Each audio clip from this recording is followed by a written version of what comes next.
Ragazzi, è successo davvero.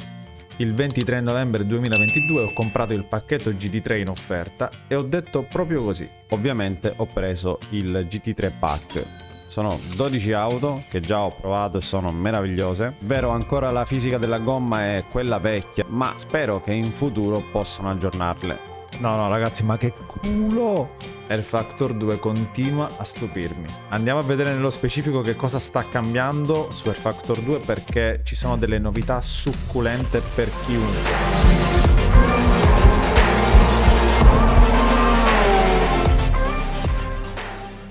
Proprio per come è successo con le GTE a luglio del 2022, lo studio 397 ha deciso di aggiornare anche le GT3. Fra le altre cose, dopo l'infuriata di Verstappen, su Air Factor 2 non è rimasto più nessuno, quindi questo lavoro purtroppo lo stanno facendo per niente. Scherzo.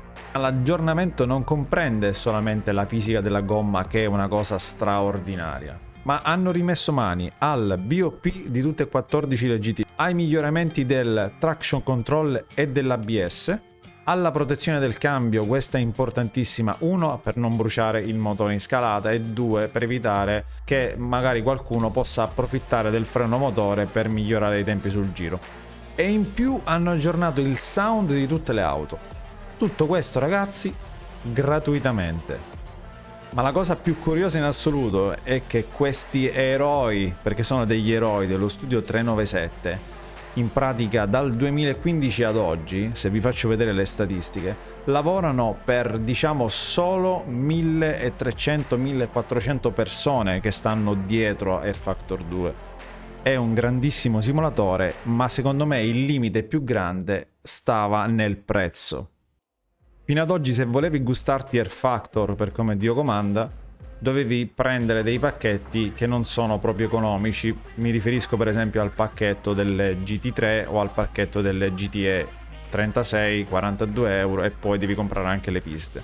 Ma adesso cambia tutto, perché lo studio 397 ha dichiarato che il 21 di febbraio ci sarà un ulteriore aggiornamento che permetterà agli utenti di entrare nei server anche con una sola auto e non di possedere come prima tutto il pacchetto. Ciò significa che si potrà accedere alle gare delle GTE avendo per esempio solo la Ferrari, o alle gare delle GT3 prendendo, che ne so, solo l'Audi. Questa roba, ragazzi, è fantastica. E non solo! Inoltre questi signori hanno deciso di riscrivere completamente il netcode per accedere alle gare online. Ovviamente questa è una cosa che non sarà nel breve termine, ma si stanno preparando già alla Le Mans del prossimo anno. E non finisce qui, perché inoltre stanno riscrivendo il management system per rendere ancora più facile l'installazione dei pacchetti, che siano locali, in workshop o anche quelli nello store, e anche gli aggiornamenti. Vi rendete conto? E quindi con questo ulteriore aggiornamento, che dovrebbe arrivare il 21 di febbraio, sarà più semplice gestire i nostri contenuti. Pensavi che fossero finite le novità, vero? No, in realtà no, perché voci di corridoio dicono che stanno aggiornando anche il circuito di Imola. E poi infine abbiamo la Tender Spring, che è una piccola molla addizionale che si aggiunge alla sospensione.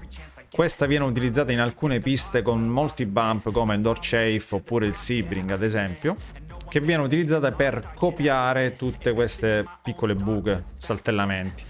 Ed ovviamente questa piccola molla lavora fin quando non si va in rollio, la molla si comprime totalmente ed entra in gioco quindi la molla più dura.